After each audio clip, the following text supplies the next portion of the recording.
Hi friends, welcome back to my channel Dua gardening. कैसे हैं आप सब? उम्मीद है खैरियत से होंगे। दोस्तों, आज की वीडियो में आपके साथ बहुत ही आसान और मज़ेदार मिर्चों के सालन की रेसिपी शेयर करने वाली हूँ। You must be try. मिर्चों के सालन के लिए जो हमें मिर्चें लेनी है वो बड़ी वाली मोटी वाली मिर्चें हैं, जिसे कश्मीरी मिर्च, जर्मन मिर्च या फिर देगी मिर्च भी कहा जाता है। मिर्चों को दरमियान में से कट लगाकर इसकी सारी बीजें हमें निकाल देनी है, क्योंकि अक्सर बीजें बहुत ही सालन में तेज़ी लाती हैं, जिसकी वजह से बच्चे या बूढ़े अफराद नहीं खा पाते। तो ये ऑप्शनल है। अब हमने क्या करना है, यहाँ पर मूंगफली, काली मिर्च, सफ़ेद मिर्च जिसे दक्कनी मिर्च भी कहते हैं, खसखस और काजू, ये 2-2 चमचे या 4-4 चमचे आप ले लें, टेबल स्पून।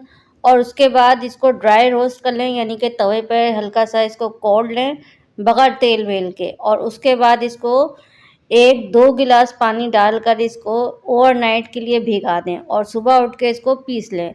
ओवरनाइट भिगाना इसलिए ज़रूरी है ताकि खसखस और ये जो काजू और मूंगफली हैं, ये अपने असल टेस्ट के साथ जो है वो इनका फ्लेवर जो है सालन में इन्हेंस हो सके। अब हमने सारी मिर्चों को सरसों के तेल में, पके हुए सरसों के तेल में फ्राई करना है। इनको हमने शैलो फ्राई करना है, डीप फ्राई नहीं करना। यहाँ पर आधा किलो मिर्चों के सालन के लिए हमने 3 पोटी प्याज ली है और इस प्याज को हमने डायरेक्ट आंच पे थोड़ा सा सेक लेना है। इनका ऊपर का छिलका जो है वो जल जाएगा, काला हो जाएगा और अंदर की जो प्याज है वो स्टीम थोड़ी सी हो जाएगी और थोड़ा सा इसका टेस्ट जो है ना वो बहुत अच्छा ज़बरदस्त हो जाएगा। तो ये करना ऑप्शनल है। इस तरह ये रेसिपी, ये मिर्चों का सालन बहुत मज़ेदार बनता है, आप ज़रूर ट्राई करें। अच्छा, मिर्चों को तलने में हमने इतना तेल लेना है कि वो सालन में पूरा हो जाए, यानी कि सालन के लिए हमें ऊपर से और एक्स्ट्रा तेल डालना ना पड़े, क्योंकि यही मिर्चों का जो फ्लेवर आएगा तेल में, इसी से हमने सालन बनाना है कंप्लीट। थोड़े थोड़े तेल में मिर्चें नहीं तलनी हैं। जब सारी हरी मिर्च ऊपर नीचे दाएं बाएं हर तरफ से कौड़ जाएं, उसके बाद आपने इसमें जो हमने 3 पोटी प्याज डायरेक्ट आंच पे थोड़ी सी सेकी थी, उसको छील काट के हमने इसमें डालना है। और जब प्याज कौड़ जाए उसके बाद हम इसमें मसाले शामिल करेंगे, पिसे मसाले। वो भी मैं आपको बताती हूँ कितनी क्वांटिटी में और कौन कौन से शामिल करने हैं। ये आप देख सकते हैं प्याज ये कौड़ चुकी है और ये हल्की सी गोल्डन हो जाएगी, तब हमने इसमें मसाले शामिल करने हैं। यहाँ पर सबसे पहले हमें छोटी वाली हरी मिर्च बारीक जो होती हैं वो डालनी है 2-3।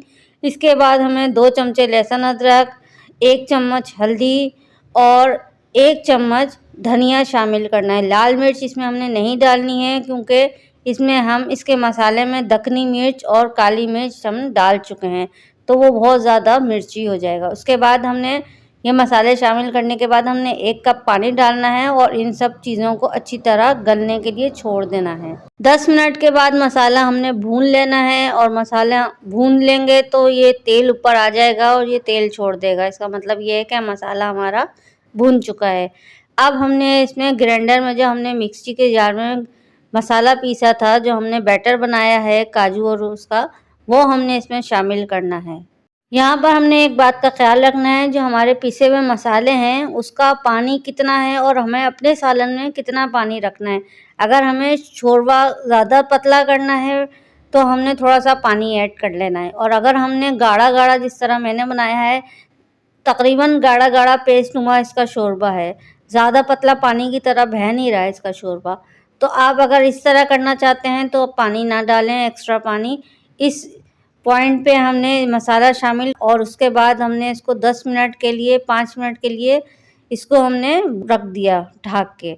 और उसके बाद हमने तली हुई जो मिर्चें हैं वो इसमें शामिल करके धीमी आंच पे, दम वाली आंच पे 5 से 10 मिनट इसको पकाना है। अब हम बात करते हैं कुछ यूनिक टिप्स एंड ट्रिक्स की, जिससे मिर्चों का सालन बहुत ही ज़बरदस्त बनेगा। बल्कि हर वो सालन जिसमें आप दही शामिल करते हैं वो कभी भी सालन में जाके दही फटेगा नहीं। अक्सर शिकायत ये आती है कि जब भी हम दही इस्तेमाल करते हैं वो सालन में जब भी जाती है तो वो फट जाती है और वो छाछ अलग हो जाता है, दूध अलग हो जाता है। तो हमने क्या करना है कि जब भी हम मसाला भूनें उसके बाद हमने थोड़ा सा पानी ऐड करना है, सिंपल टैप वाटर जिस पीने का पानी, और उसके बाद हमें दही वाला जो मिक्सचर है वो हमने डालना है।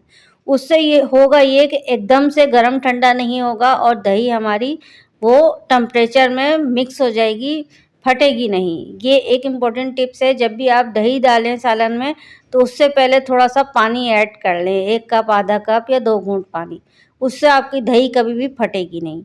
मूंगफली, काजू और खसखस को हमने पूरी रात इसलिए भिगाना है ताकि इसकी अफादियत, इसकी फ़ायदे हमें ज़्यादा से ज़्यादा मिल सकें।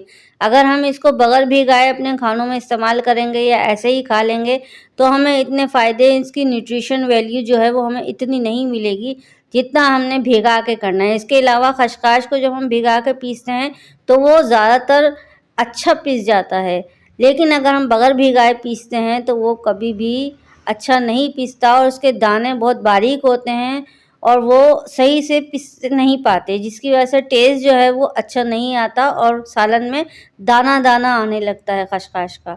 और खसखस को धोने का तरीका भी एक अलग तरीके से खसखस को कढ़ियाया जाता है, यानी धोया जाता है। तो उसका तरीका भी मैं बहुत जल्द आपके साथ शेयर करूँगी। आज की वीडियो में इतना ही, मिलते हैं किसी और अच्छी वीडियो के साथ, तब तक के लिए टेक केयर, अल्लाह हाफ़िज़।